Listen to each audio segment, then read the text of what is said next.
Greetings ladies and gentlemen, and welcome to today's Reddit series video from the subreddit HFY, called Retreat Chapter 13 Part 1. This is freaking bullcrap, Kimber muttered, standing in line with the rest of the company. Earth's sun was just barely peeking over the horizon. Gala's was hidden by the portal. I've marched more under Cartry than I did in the whole freaking boot camp. The man does love his cadence, W.R.E whispered. Lock it up, here comes Captain Spader, Radford said through barely moving lips. Rin flicked an ear in amusement. We only ever travel by marching. He shifted his weight slightly, resisting the urge to adjust his PT uniform. Though I understand their complaints about this thing. He didn't know where it came from, but he'd barely sat up in his bunk before someone threw it in his face. Company, attend! Huh! First Sergeant Cartry called out. Captain Spader fell in with the formation. Cartry was awake and alert as Rin had always seen him. Spader looked like he was pretending to not be as groggy as everyone else felt. Forward! March! The company stepped into motion, and Rin was glad that they started with their left foot. 2 feet, he mused. Coin flip chance that we both trained to start with the same side. Yeah, left, righty, low, right, righty, low, right, left, righty, low, right, left, Cartry called out, setting the pace. His typical, angrily grating voice took on a smoother tone as he called out the cadence. Column, left, march. The lead rows pivoted as they reached the end of the square in front of their barracks, and with the column right, march, echoing, company snaked into the road. Cartry took a deep breath and belted out in clear, blue, still angry singing voice. Around her hair she wore a yellow ribbon. Around her hair she wore a yellow ribbon, the Marines echoed out. She wore it in the springtime in early month of May. She wore it in the springtime in the early month of May.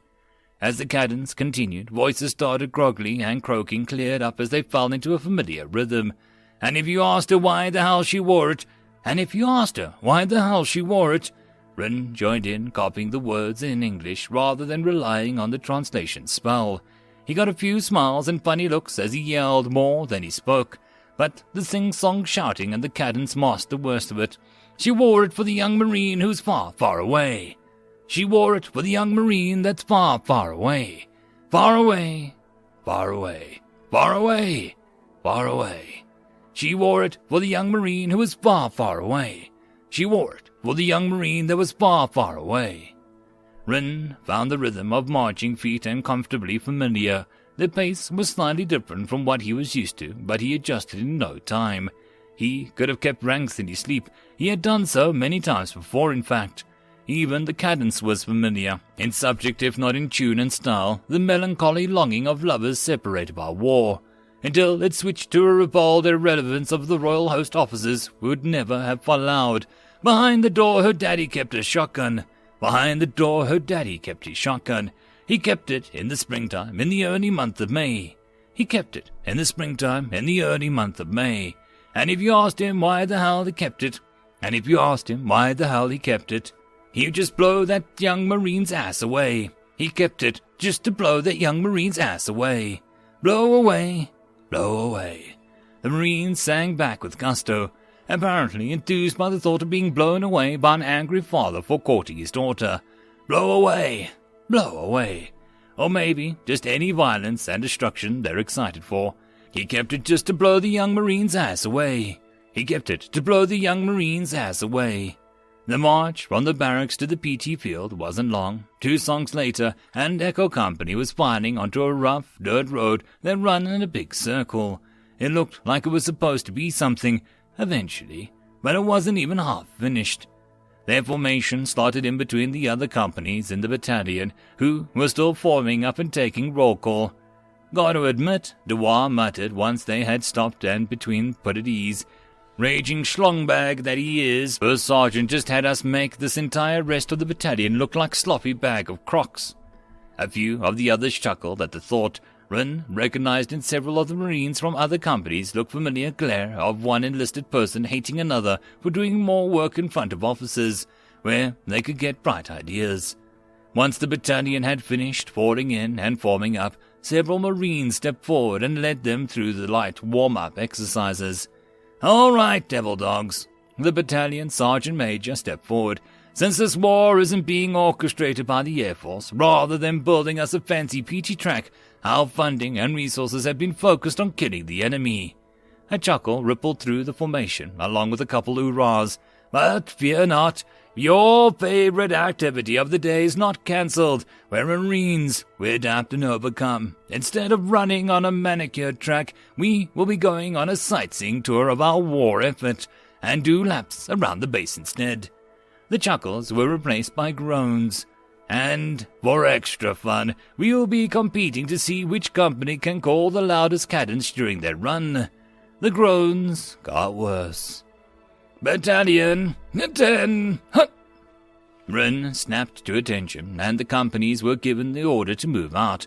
Filing back onto the road, they started a normal marching pace, but it wasn't to last. An order was passed at Alpha Company, and the head of their column, they picked up pace, opening up the gap for Echo. Run's ears twitched with mild concern. "Echo Company, forward and double time. March!" The column immediately kicked into high gear. "Left, left, left, left, lefty, right, left," Catry sang. "Left, left, lefty, right, left." The Marines sang back. "Left, left, keep in step now. Left, left, keep in step now." The long train of battalion hoofed it down the road at what Run found to be an alarming pace. "How long are we supposed to keep this up for? When my granny was 92. When my Grammy was 92. She did PT better than you. She did PT better than you." They was serious about the distance, Run panted, determined to keep up. PT, PT, good for you, good for you, good for me, good for me." Run's breath came in painful gasps. His legs burned. He had stopped calling back cadence what felt like miles ago. "I can't drop out. A Coast Guard, A Coast Guard, Puddle Pirate Coast Guard, Puddle Pirate Coast Guard. Get in your dinghies and follow me. Get in your dinghies and follow me. I am a U.S. Marine. I am a U.S. Marine." Anyo dropped out, staggering off to the side behind Ayan and Sayashi. Yashai was still in the death march somewhere in the battalion leadership up ahead. Then he caught a glimpse of Chetya. His head was down, bobbing from side to side, and foam was dribbling out of his mouth, but he continued to drive on. Nomla looks about ready to die, but he hasn't given up yet. Quite the difference from yesterday. The memory of the effeminate yipe he had made the day before, when receiving the peanut butter shot, brought a brief smile to Rin's face, despite the stabbing stitch in his side. "Hey-yo, Captain Jack! Hey-yo, Captain Jack! Meet me down in the railroad track! Meet me down in the railroad track! Put a rifle in my hand! Put a rifle in my hand! I'm gonna be a shooting man! I'm gonna be a shooting man! A shooting man! A shooting man! The best I can! The best I can!" The Marines thundered on. Rin couldn't tell if the pounding of his skull was the pulse or the sound of feet stomping the ground. Davy swelled out of their formation, staggering off to the side as vomit streamed down his mouth. He passed Duke Rishai sitting beside the road, panting and gasping for breath. The next bend in the road, they saw Chetya stumble out. "I refuse to quit. Hey, Marine, hey, Marine, where have you been? Where have you been? I've been to Korea. I'm going to die. I've been to Korea, fighting for liberty, dying for freedom, dying for freedom." Darkness consumed him.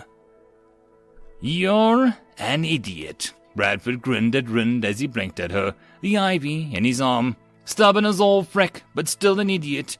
Rin sat in the back of an ambulance Humvee, a corpsman monitoring his vitals. He twitched an exhausted ear at her. "How can you keep running like that?" "We train for it," she snorted, rolling her eyes. "All the fricking time." She gave him another grin. "Nothing like a 20-mile run with a 50-pound back to start your day." He whimpered. She chuckled. "It's usually a lot less than that, but continuous running is what we've evolved for, chasing prey across the plains of Africa until they dropped from exhaustion." His ears sagged. "I don't think we'll be able to keep up." She patted his shoulder. "Probably not, but we're kind of nuts about cardio, even by other human military standards, and we're mechanized, so we don't have to hoof it everywhere anymore." She grinned, tapping him on the arm. "And you were the last Kishman to fall out. You lasted a click and a half longer than the Duke and Nalmu. and they stayed longer than Davy's did. Rin sat up more than a little stiff as the corpseman pulled the ivy from his arm. "Oh, he's going to be feeding that in the morning." She gave him a sympathetic smile. The corpseman wrapped a bandage around his arm and told him to take it easy for a while, but otherwise gave him a clean bill of health. Ready to get on with the rest of the day, Bradford held out a hand and helped him climb out of the Humvee with a grin. "You have entirely too much energy right now," he said, giving her a glare and a grumpy ear flick. She laughed, patting him on the back. "Come on, we've got range day today. You guys gotta go do the stuff debrief first."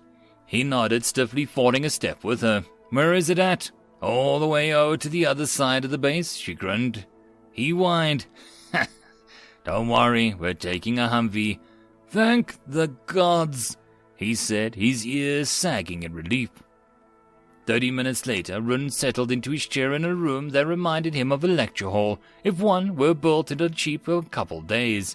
They had stopped at the barracks along the way to change to their regular uniforms and for Bradford to shower. Run had opted to avoid the wet fur of a shower, but took a few moments to freshen up with baby wipes before putting on a clean uniform. Only a few Marines joined the Kishman at the brief. Most of the battalion was attending a separate brief or assigning other training for that day. Each company was scheduled to take tasks at the range over the week. On the wall, an image was projected as if it was magic, and a few moments after they arrived, the scene shifted from a snow-covered forest to a sandy desert. "What? How are they doing this without magic?" Yenyad had asked, his ears focused on the image. "What miracle is this?" "Bigger miracle is that the projector works," Bradford said, settling into her own seat. "This is an Air Force building," the old Marine said as he walked past her towards the front. "The projector in our training building doesn't work." "Ah," she nodded. "That explains it." "Let's get started," the older Marine said, stepping up to the podium in front of the room.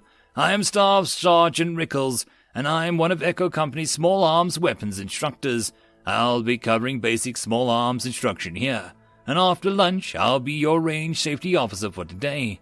First things first, if the event of fire or other emergency in which we need to evacuate, we will go back to the door you came in, down the hall and to the left, and muster across the street.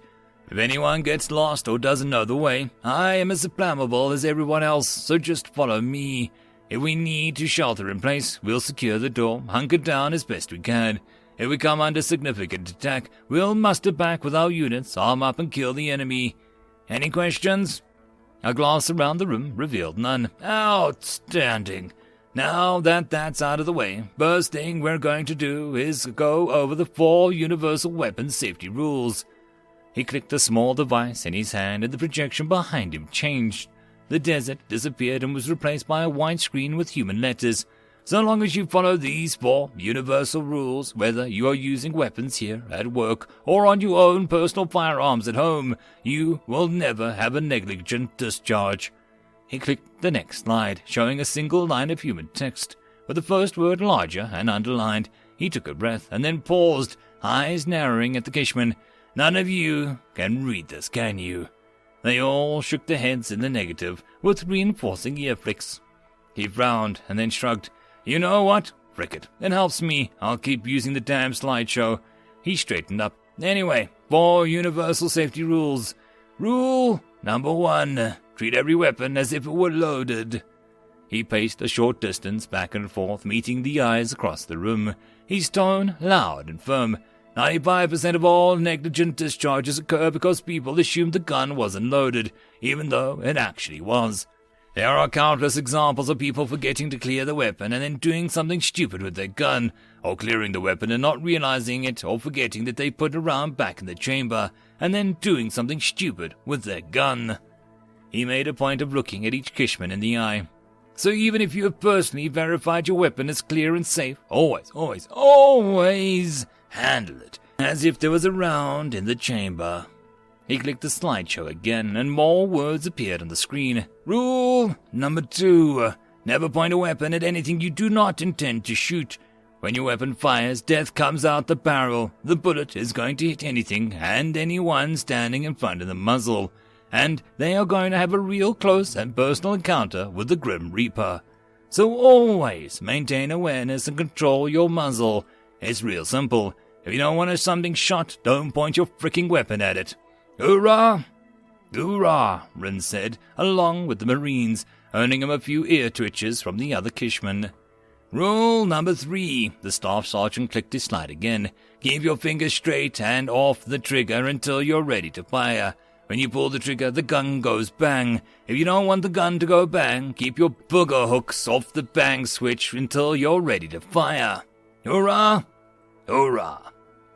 Rule 4, more words flew up onto the screen. Keep the weapon in a safe until ready to fire. The safety keeps the weapon from shooting, even when your dumbass pulls the trigger by mistake, because you weren't following rule number 3.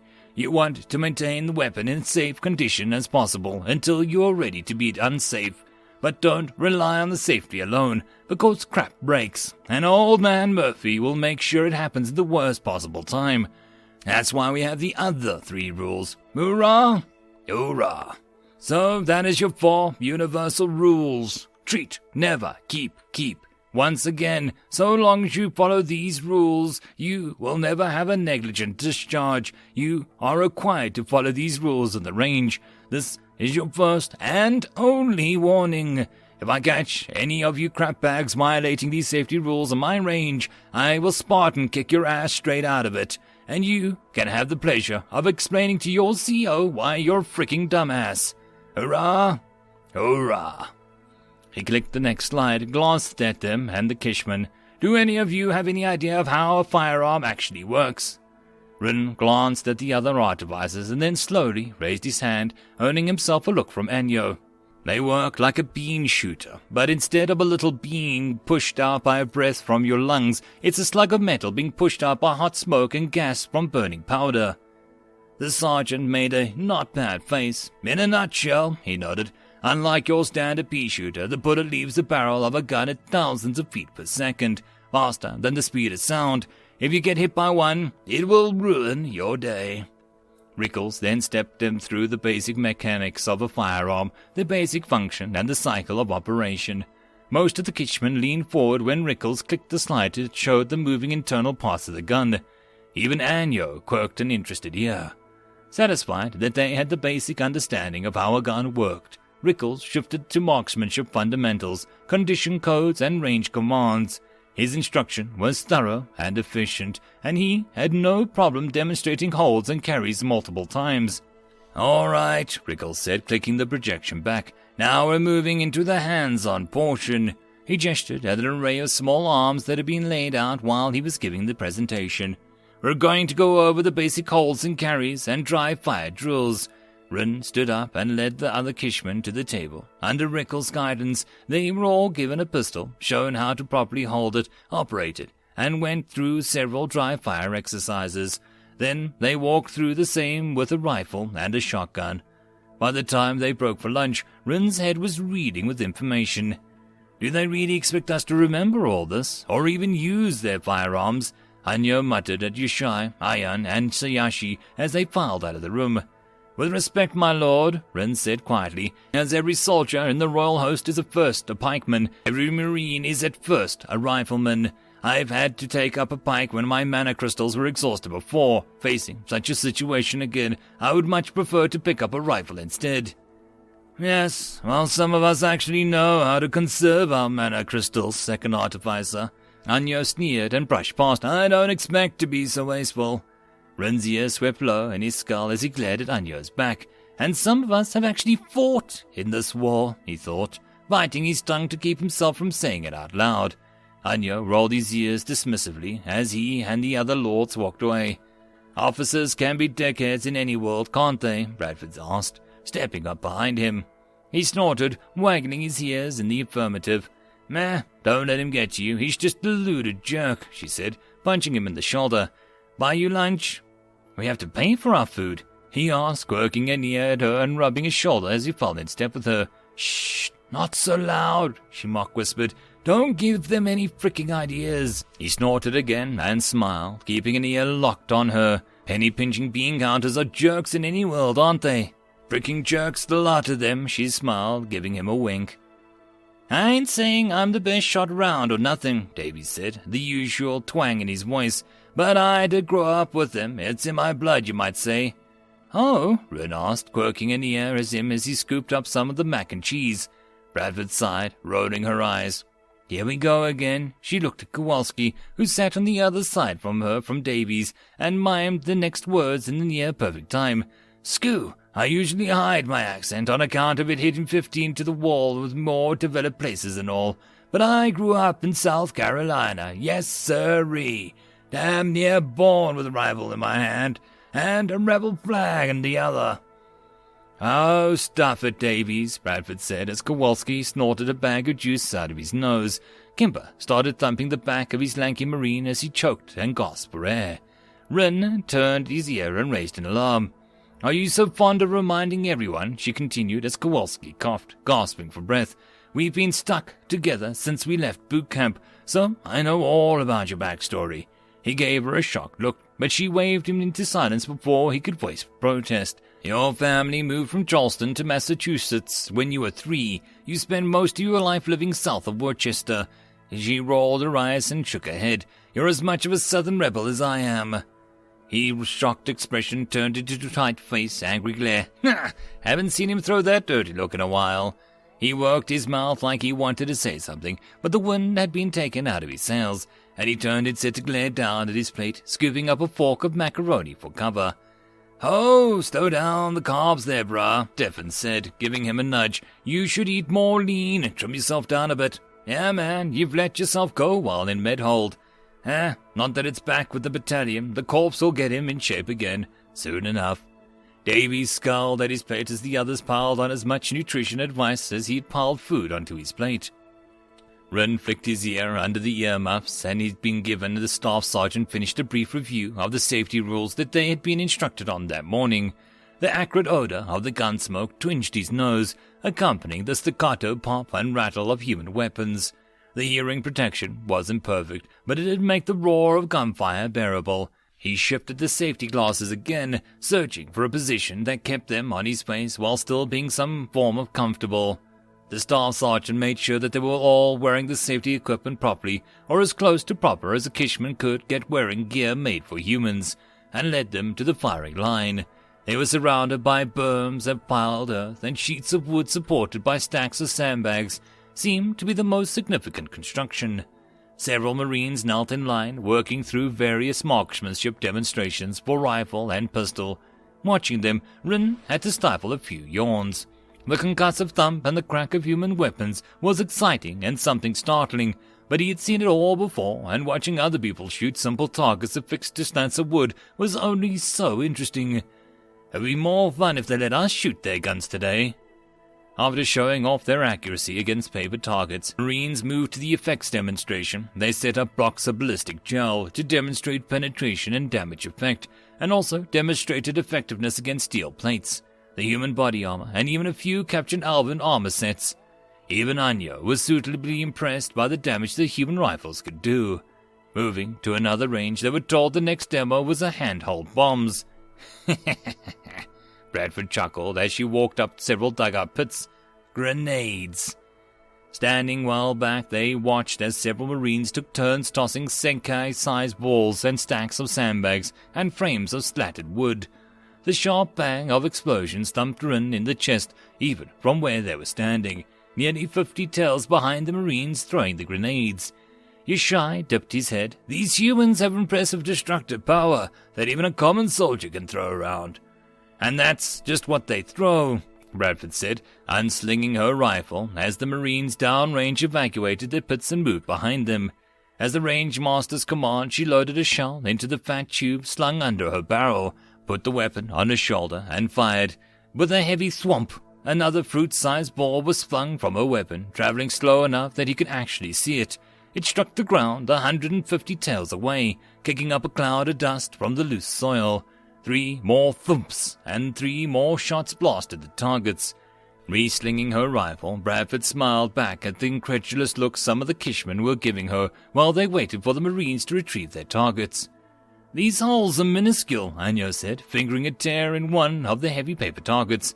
"A needle through the heart will still kill a man," Yashai said, examining the captured set of Alvin plate and chain. The plate had only been scratched and gouged by explosions, but the chain had 2 holes torn through it. He wiggled his fingers in them and pointed at the gem-blades plate with a gaping hole in it. Bradford had scored a direct hit on that one. And that's no needle. Anyo snorted, but flicked a grudging acknowledgement before redonning his earmuffs. Moving on, they were led to another block of targets with another group of Marines. Rin recognized one of the weapons that Kowalski always carried, distinctive in the belt of ammunition that trailed out of it. A few other weapons were present, similar but larger. Rin was impressed by the steady barrage of death and destruction just one of the weapons could spit out, even though he knew what to expect. His companions, however, did not. Anyo, Sayash, and Ayan were technically present at the battle, but not at the front lines. Duke Yushai and Shiyan were both active in the fight, but Tetya was only the one of them still fighting with a withdrawal when the humans arrived, and he had said that he held in place with the 2-5 surge past. He had to suppress an anticipatory chuckle. They haven't seen this before. He grinned at his first machine gun, an M249 like Kowalski carried, opened up, and the Marine hosed his target with a torrent of bullets, and the other Kishman's earmuffs all jerked as the ears tried to stand up straight. 2 more M249s started up, altering fire as they first reloaded. Seconds later, and 3 of them were chattering back and forth, maintaining a non-stop stream of fire. As they expended the last of their ammunition, another collections of guns were set up. These were larger, heavier, and rattled at a slower pace and a deeper voice. Steel targets downrange rang out as they were pelted. The sergeant walked by, handing out twin-tubed artifact dubbed binoculars. After demonstrated by Bradford, and with a little fiddling of his own, he managed to figure them out. He put them to his eyes and backed down several times, studying the device. "How does this work without magic?" shouting over the mechanized guns. "Optics," Bradford shouted back with a grin. "What?" He gave her a confused look, his ear twitching under his muffs. "Curved glass." He glanced at the binoculars again and shrugged at the other Kishman and put them back to his eyes. It was only then that he noticed the dirt being kicked up behind the steel targets and the flashes of sparks as the rounds punched straight through them. The machine gun demo finished up with what the Marines called the Mardeuce, which was mounted on top of the Humvee. The Marine manning it cocked the lever, and it spit out a defending stream of glowing bolts that punched through steel plates and shattered blocks of cement like hot knife through butter. The Kishman stared at the destruction in awe. "This would be completely change the nature of the war," Yushai said, visibly shaken. He looked as the pair of twin-engine jets rumbled overhead as they waited to conduct an air patrol. He looked as if he truly saw the aircraft for the first time. And so would they. He stared after them, lost in thought. Anyo looked at the jets and then back at the cooling M2, and his ears swept back as he frowned. "We're not quite done yet," Staff Sergeant said as another Humvee rolled up. This one was fatter, stubbier gun mounted on top. "What do you have for us now?" Ayan said. "In a word," Sergeant said, grinning as he opened up the rear of the Humvee and revealed several boxes. "Grenades." "I don't trust them," Anyo said, glaring at the plate of human food in front of him, "and I'd question the wisdom of having any dealings with them. It strikes me as hiring a Yashka to guard the flock against hyens." Siyashi nodded. "Yes, it'll eat the hyens, and then it'll turn around and eat your flock, and then you." "Their weapons are terrifyingly destructive," Hyen said. "And they just keep going," Siyash added. "They ran until we dropped, and then just kept going on like it was nothing." "Primitive humans hunted by chasing their prey until they dropped from exhaustion," Rin said. "They are merely well adapted to endurance." "And that is supposed to be comforting. How?" Hanyo snapped, giving him a glare. Tetya and Yo-Yon both glared at him, but kept their heads down, not saying anything. Yashai quietly ate his dinner, making no comment on the conversation. Anyo shook his head. "With their weapons and their physical strength, there is nothing to stop them from turning on us and taking what they like once the elves are dealt with." He snorted. "If they even decide to wait that long. Their world is prosperous, much more than ours even before the war, and they've already started sharing with us," Ren objected. "With their weapons, they could have fortified the portal and never let the elves through, yet they readily chose to help us," he added, consciously keeping his ears low. He was widely speaking out of turn, but Anyo had been disparaging the humans since they had all sat down in the private, and nobody else was speaking against him. Yes, to help us, and then certainly to help themselves to our land and our resources. Anyo waved a hand, his ears swinging back in disgust. And us with nothing to stand against them. We have magic, Rin said, glancing at Yishai, who was still focusing on his dinner. They have none, no knowledge of it, perhaps not even an ability to wield it. There is much that they would be willing to trade for it, including much of their technology. And what is to prevent them from taking it by force? Anyo snarled, then snorted in disgust, his ears standing straight up. You speak of matters of statecraft and strategy of which you have no knowledge, second artificer. You should leave such discussion to your betters. Rin's ears flattened in response, and he opened his mouth to retort before he realized what he was doing. He snapped his jaws shut and swept his ears low and back, staring down at the half-finished meal. Anyo glared at him for a moment and then flicked an ear of dismissal. He lifted his chin, turning away from the peasant that was beneath his notice. The humans are much too much of a threat to be trusted. If it were up to me, we would close the portal immediately and sever all ties with them. Yishai snorted, shaking his head. That is not an option. He set the fork down and leaned back with a sigh. We have no choice but to trust the humans. If not for them, we would be dead. Nearly all of our remaining strength was here, and the elves smashed through it like we were nothing. We were on the very cusp of defeat when they arrived, and it would have been total. Anyo opened his mouth to object, but Yishai waved him to silence. What portions of the royal host and our militias that survived could have delayed them long enough for the new host to be raised, and the war would have carried on a few more years. But we've already lost half the kingdom. Our treasury is spent. Millions are dead, millions more displaced and starving. The largest armies we have ever assembled have been whittled down to nothing or smashed entirely. He shook his head, his ears flicking through anger and frustration and a brief hint of exhaustion. We had lost. We would have dragged the war on like a twitching corpse, but our most optimistic projections gave us 3, maybe 4 years at best before Canlan and all of our people were destroyed. The war was over, then all but the dying. The young Duke leaned forward. And make no mistake, the humans have brought us a reprieve and preserved a bulk of our remaining forces. But without them, we would still lose. We need them in this war. We cannot survive without them. Picking up his fork, he examined the 4-pronged instrument with an amused quirk of his ear for a moment before using it to stab a small orange tuber. HIATUS is right about their apparent willingness to help us and work with us. He pointed the speared tuber at Rin. Regardless of their long-term intentions, they do not appear to have any interest in our extermination, unlike the elves. That we'll take, and for now, be glad for it. He popped the tuber in his mouth, crunching away for a moment before swallowing. He waved his fork in the air. But this discussion aside, the argument is irrelevant. The task before us is to build our relationship with the humans, cement their interest in our alliance, and learn from them as much as we can. Anyo and the other nobles nodded their heads in acknowledgement, though the sweep of Anyo's ears made it clear that he still was not happy about it.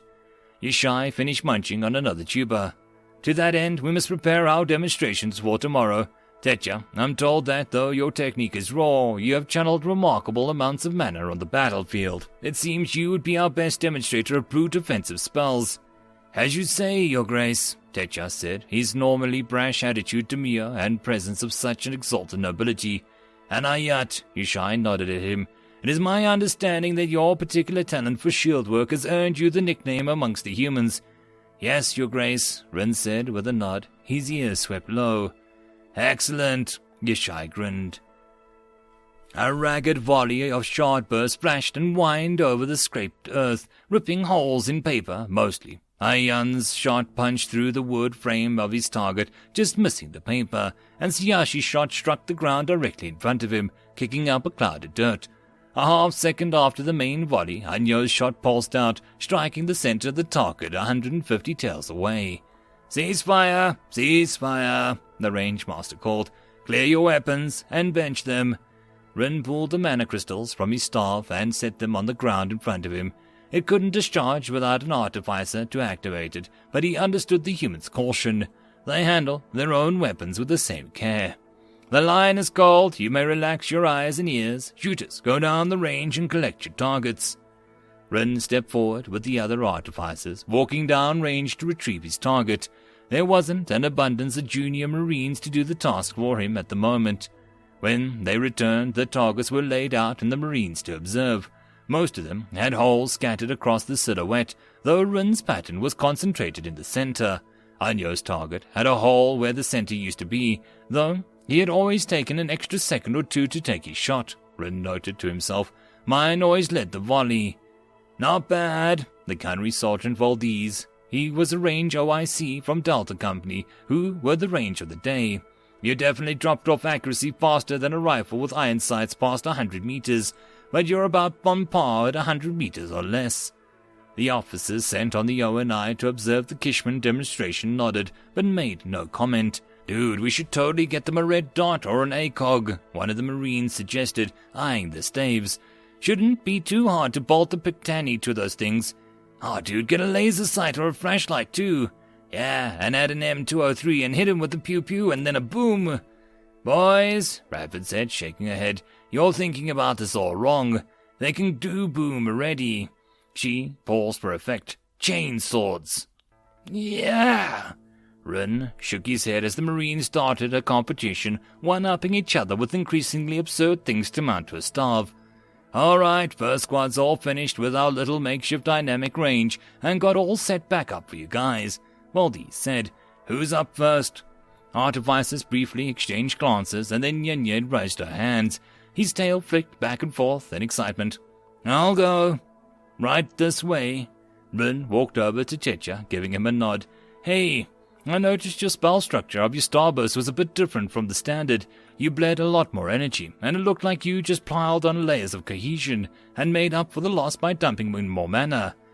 Ah, well, he said, glancing up while he puffed his chest out and squared his shoulders. His voice artificially deepened. You know, sometimes you get the urge to punch your way through something. He slapped his fist to his palm, and can't be bothered about being fancy about it. Can I see your spell structure? Rin asked, maintaining a patience of a niggling suspicion began to grow. He folded his hands open as he formed an image artifice, interweaving lines and nodes as his starburst spell structure appeared, formatted in a standard notation. It was a fairly simple spell, but the notation mimicked the ethereal structure of an artifice, giving a certain elegance. Is this, I'll show you mine if you show me yours kind of thing? If you know what I mean. Rin held his expression neutral, resisting the urge to flinch his ears. I'm not actually, and I don't want to see, he floundered, and then frowned at the image Rin was projecting, actually looking at it. Is that it? His voice had jumped an octave, and he leaned forward, giving Rin a nose full of musk of war. That's all there is to it. What does yours look like? Rin asked, resisting the urge to wrinkle his nose or cough. It's not a terrible smell, he just lays it on way too heavy. Well, he fumbled for a moment and twisted his hands, and tangled knot of spell appeared, piled over layer upon layer. The notation was not only non-standard, but also inconsistent. Rin narrowed his eyes, certain that if the spell structure was written on paper, it would be filled with notes scribbled in the margins. Tetja looked between the two. Mine's bigger? Rin snorted a chuckle as he stared to pick through the tangled mess of Tetja's artificer. Some of this is pretty clever and intuitive, but it's cobbled patchwork of patches? On patches, on cobbled patches. The further he dug, the more he expected to find tea stains and soiled laundry. After several minutes of trying to make heads or tails of the artificer, Rin collapsed in frustration. Here, he said, shaking his head. Let me see your staff. I'll transfer my artifice and some basic spell structs into it. You can play around with them later. Sure, Tetja said in almost normal voice. He passed his staff over, and though it was well maintained, Rin could suppress a distasteful flick of his ears as he thought of the contents and what might have been wiped off of it. He quickly transferred the spell work as he passed it back. You should be all set. Thanks, Tetja said, giving him an honest, if somewhat awkward nod. Rin gave him an amicable flick of the ear and walked over to where the dynamic range, Anya, was making a run through, and Rin was pleased to see that his accuracy suffered greatly when focused on moving and engaging targets at different ranges behind cover, all the while pressed for time. He watched the Duke run through and acquit himself reasonably well, then volunteered to go next. That looks like fun. Waiting for fresh targets to be put up, he rolled his shoulders and cracked his neck. Most battles, particularly large-scale engagements, were founded on rigid formations and maneuvers, but smaller battles, skirmishes, and fighting on rough terrain often took on a much more dynamic, free-form element. It was the latter style that the human battle doctrine was built around, and Ren found it fascinating. On the go command, Ren sprinted forward, shooting a pair of spell shots at the first two targets before sliding into cover. He leaned around, nailing a third and a fourth, and then burst from cover, sprinting towards the building. He saw the target peeking out the window and sent a pair of shard bursts streaking after it. He skidded up to the door and moved through the house quickly as he could. 3 rooms and 5 targets later, and he was back outside, lying against a berm. Peeking over, he spied 3 more targets. He popped up his staff and spat out 3 rapid pulses, 1 at each target. Surging over the berm, he snapped a shot into the surprise target that popped up on the metal frame. Moving between cover points, he snapped all shots at 2 more targets before sliding into the last cover point. His final set of targets were moving behind crudely painted wood silhouettes of what looked like a family, which he had been told he could not shoot. They already had a few holes in them. 3 shots later, and he was done, with no new holes in the wooden family. "Best time so far," Valdez said when he returned to the bench with his targets. "Minute and a half faster than anyone else." He looked over at the targets, and all of which had 1 or more killing holes in them. "And you killed all the targets with no collaterals. I'd normally crap all over you for shooting on the run, but it looks like it doesn't really hurt the accuracy of a starve. That's worth noting." He looked at his watch, and the Marines resetting the targets returned. "Tetcha, you're up." The Kishman in question looked up in surprise, and then quickly dismissed the imagery of the spell structs that he had examining and hurried over. "Just point me at what you need a hole in, and I'll smash it." 20 minutes later, Ren was lining up with Duke Yashai and the Lords Ayan and Siyash, preparing to demonstrate various other types of offensive artifices. Tetcha would follow after them with a brute-powered demo, and Anyo and Yenyad would be preparing a light artillery caster that had been loaned from demonstration. Their targets this time, instead of paper silhouettes, were an array of ballistics gel blocks, various humans and captured elven armor, and a few steel plates. On the command to fire, an extended barrage of spells burst down range, where some standard shard bursts demonstrating the effectiveness and penetration, but the whole range of element was represented. Flames roiled, electricity crackled, and ice burst across the range. As the crackle of the last shot died away, the RSO called a ceasefire, and several Marines broke into cheers and applause. "Dude, that was fricking awesome! It was like watching an episode of Star Wars. Or a Marvel movie. Pew pew pew pew!" Ren smiled at the applause and considered giving a bow. He glanced at the nobles and decided grandstanding would not be terribly appropriate at the moment. Instead, he stepped aside as a few Marines went downrange to collect targets and measure their effectiveness. Curious about the results of the test and eager to help, he followed after them. Their bullets penetrate armor better than even a shard burst at standard power, but we can vary the power of our spells. He pricked his ear, though they also have bigger bullets, and Jav said that they have a new, more powerful rifle in development. One of the Marines whistled. "Dude, those fireballs don't penetrate armor very well, but they'll cook you good if you're not protected."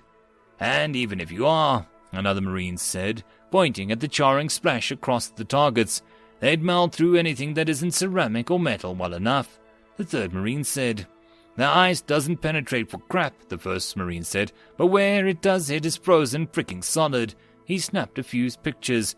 "Bet the eggheads are gonna want to do a frick ton of lab testing with what this crap too. Ah man, just throw out a lab coat and take a sample or something. It'll be good." "Yeah, I measured the hole twice. We're taking precision data here." "I measured your mum's hole twice." "Oh, frick you." Ren shook his head, his ears wagging in amusement, exasperation, as his helpful haul of the last of their targets stuffed the range. "You all are fricking pigs," another female Marine said, intercepting the back and forth about precision hole measurement as she helped more targets onto the range. She had a dark, chocolate-colored skin, and her hair was in a knot in rows along her skull. Ren quirked an ear at her, not sure which part of the battalion she belonged to. He marveled again how diverse the humans could look despite having no fur, horns, or tail, and with such a uniformly flat faces. "All right, lock it up," Valdez said, intervening as insults are poke, and "I'll poke beat your fricking rear" were exchanged. "We don't all have fricking day." "Actually we do," Bradford muttered as he joined her, though she was careful not to say it loud enough for Valdez to hear. He flicked an ear and gave her a slight smile as they sat back and watched Tetya give his show. "All right," he said as he, his fake deep voice, stepping up to the firing line. "I'll show you guys a real man hits things." Bradford rolled her eyes and rolled them again when he flicked his ear in her and every other woman in view. "How does anyone fall for that crap?" Rin just shrugged. On the command to fire, Tetya rolled his shoulders, twisting his head from side to side, and then brought his staff up. The heavy starburst snapped out, punching through 3 steel plates and into the dirt embankment behind them. Another heavy shot burst snapped out, and the armor stand fell over. A gaping hole punched through the human body armor. A third shot punched clean through a set of alvin plate. Tetya had a new mana crystal in his staff, and a series of fireballs erupted down the range. Another mana crystal and a chain of electricity arced between another set of targets. Tetya fed another mana crystal into his staff and took aim at his final target. Another bolt snapped out, crackling with energy, and the log his target sat on vanished into a bright ball of fire. The concussion knocked him on his tail and punched Rin's chest like a bucking quasi. Rin blinked, his ears ringing despite his earmuffs. Tetya sat on his tail, his ears swept back in shock, staring at the small crater his artifice had dug as bits of dirt and debris rained down. "Oops," he squeaked, and then cleared his throat, quickly throwing an effective voice. That was expected." "What did you do?" Anya demanded, his ears raised up in anger and alarm. "Well," Tetya scratched near, "I was playing with some spell structs that a Yust had showed me, and I snapped them into a concussion artifice that I'd been tinkering with, and, he checked his staff. I ended up draining the whole mana crystal." Anya glared at Rin. "How can he think this is my fault?" The Earl opened his mouth, but before he could speak, Yushai stepped forward. "Well, that was certainly an impressive feat, Second Artificer. This is probably not the best time to experiment with new artifice structures." "As you say, Your Grace," Tetya muttered, dipping his head low, his ears flat with his skull and his accepted chastisement.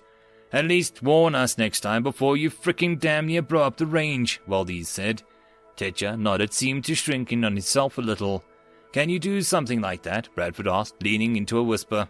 "Not easily," he whispered back, "though that shouldn't have used up an entire mana crystal of that size." He shook his head. "He's still bleeding a lot of mana."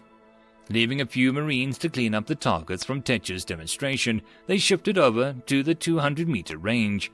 Anyo and Yenyed had marked a few final preparations with the light artillery piece. The artillery caster resembled a larger, fatter staff, mounted with a 2-wheeled carriage frame. Unlike a staff, it had 4 prongs instead of 2, long and arranged in a cross pattern.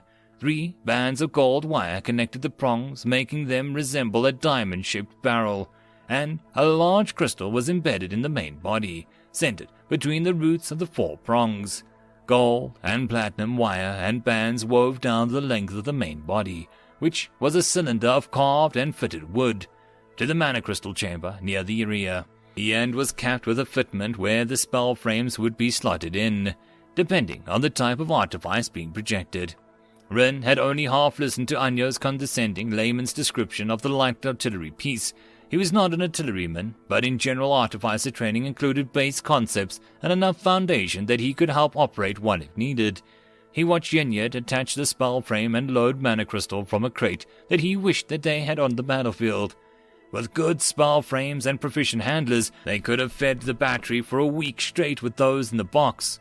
Completing the final checks of his weapon, Yenyed reported the battery was ready. Anyo nodded and took his place behind the caster. He sighted on a target 100 yards away and then sparked the battery. With the slight buck and the deep whine, a heavy shard burst flashed downrange. With a sound like a ringing gong, it punched through the first of multiple steel plates arranged in a line, though it failed to penetrate the second. The shard burst disintegrated as it lost cohesion, flashing apart in a small explosion of magical energy. The Earl stepped back as Yenyed had ran the caster through the post-fire and pre-fire checks, then stood clear and reported ready. Anya stepped forward again and sparked the battery. It bucked and whined, and another heavy shard punched through a hole through the steel plate. Twice more, and Anya stepped away as Yinyad removed the spell frame, discharged the connection point, and attached a new frame. The fourth shot had penetrated the second plate to burst upon the third. Heavier batteries are less flexible, like an artificer's they can project, Anya said. The power of the shots require heavier, simpler constructions, limiting the variety of spell structs that they can store in the channel. The residual charge also wipes or corrupts the structure stored on any spell frame. A light battery such as this must have a residual mana charge wiped every few shots, or it'll corrupt the spell frame. More powerful batteries, or those that are poorly built or maintained, must be wiped with every shot. Even the most well-built heavy batteries will corrupt the spell frame with each shot, so they use single-use frames. Yinyad reported the battery ready. This next set is a light shard burst. Most of our heavy batteries are built to fire both shard burst and shard blast. Only our heaviest batteries can only fire the one or the other. He readied himself behind the battery and sparked it. The caster bucked and subtly different whined, and the fatter bolt punched into the ground. It heaved up a geyser of dirt, digging into a small crater as a cluster of smaller, needle-like shards sprayed out from the center.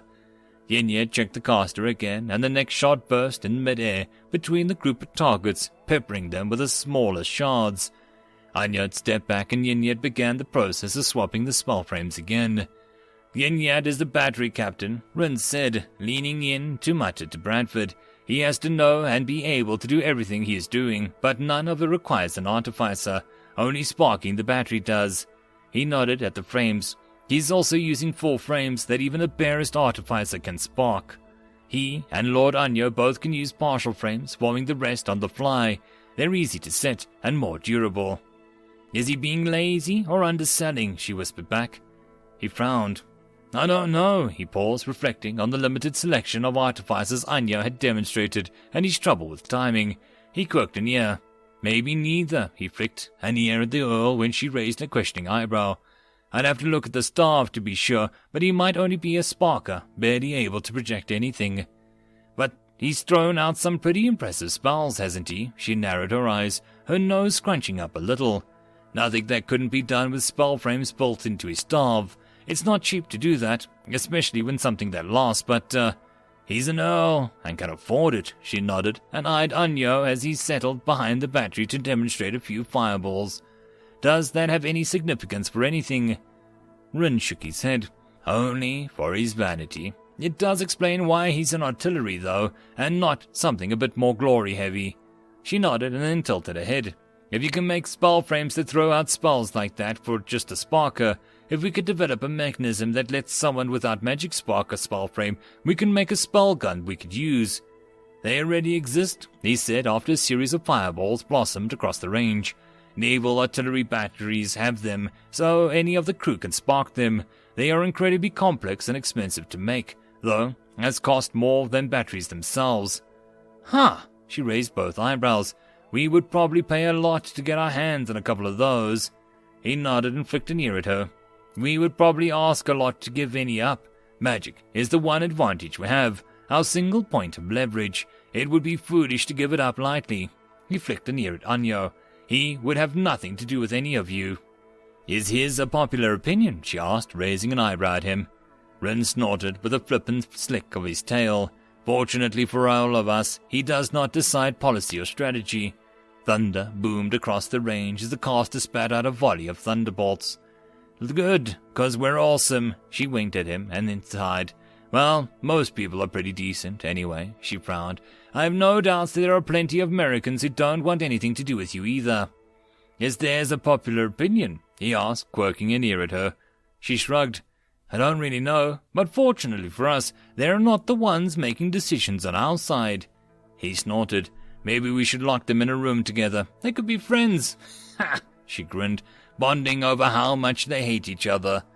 They shared a smile until a sharp explosion thumped their chests.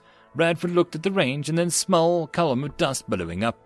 Concussive shot, he said, glancing down range. Limited area effect, unless you can hit something that'll turn into shrapnel, and it doesn't penetrate well. It gets a great deal for knocking things down. "It thumps like C4, she said, with another boom shook his lungs. "Not much C4, but it's a good concussion of high explosives." She tilted her head. "Could you slap one of those onto the back of a shard burst?" "Not easily," he frowned, cocking his ears. "I know what you're thinking, and it technically can be done, but I'm not aware of any artifice structure that combines the two with any kind of practical efficiency." She frowned. "It might be something worth playing with. We've got armor-piercing, high-explosive shells that punch into a target and then blow up. It doesn't do a frickwad more damage that way." He nodded. "You have a lot more armor to deal with than we do." He flicked his ears side to side. "These elves rely a lot on their shields, and anything that puts a hole in their armor will generally also put a fatal hole in them." She nodded, and the final concussion thumped his chests. Anyo stepped back while Yinya had cleared the battery, but before he could speak, another Marine shouted, "Attention! On deck!" Rin and Bradford both snapped to attention, and with the rest of the Marines as an officer with 4 stars on his chest strolled up. "As you were," he said, his whole posture screaming unrivaled authority. "That's General Langstrom," Bradford whispered. "He's the commanding officer of all U.S. forces in Gala." "Impressive display, Knight Captain," he said. "I'd hate to be the one on the receiving end of your artillery." "As you say, my lord," Anyo said, dipping his head in a stiff bow. "Just sir is fine, Knight Captain," Langstrom said, waving his hand. "I grew up on a farm in Iowa, not any kind of royal palace." Anyo dipped his head again, but said nothing. "How does your artillery range compare to the elves?" Langstrom asked. "It depends on the battery, sir," Anyo said. "Some can outrange the elves, particularly our heavy batteries, but most field pieces are out of range by their mage towers." "You have more conventional artillery, trebuchets and ballista, don't you?" "We do, sir, but I am not an expert on these batteries." "We didn't bring any," Yeshai said. "Your indirect artillery is vastly superior to ours. We didn't see much point in demonstrating any." Langstrom nodded. "We haven't used trebuchets and catapults in centuries. Still, your shells are charged with magic, are they not?"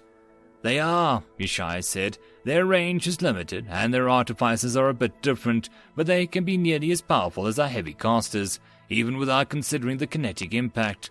"Is this something that could be applied to our artillery?" Yeshai glanced at the other 2 artillerymen. "Yes, my lord, sir," Yinya said, keeping his head low. "From what I've seen of your weapons, it should be possible." "Good. We'll have to look into that, then." He glanced at his watch.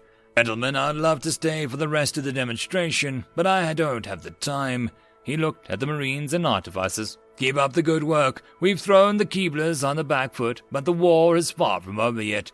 I've no doubt that we'll need to rely on each other to see it to an end. You've an opportunity like few before you to set a precedent of how we work together. Do it right. Hurrah!" "Hurrah!" the Marine shouted back. "Outstanding! Keep up the good work." "Attention! On deck!" Valdez called, saluting the general. "Carry on," he said, returning the salute before turning and walking away, his retinue roaring in behind him. "And on that note," Valdez said, "clean this mess up and we can break for lunch." End of part 1. And that, my friends, is the end of the video. I hope that you enjoyed. If you wish to support the author, check the links down below for the original link. But if you wish to support this channel, there are numerous ways listed down below, but the easiest would be to share this with as many people as possible to help the channel grow. And I will see you all in the next video, and until then, I hope you all have a good one. Cheers.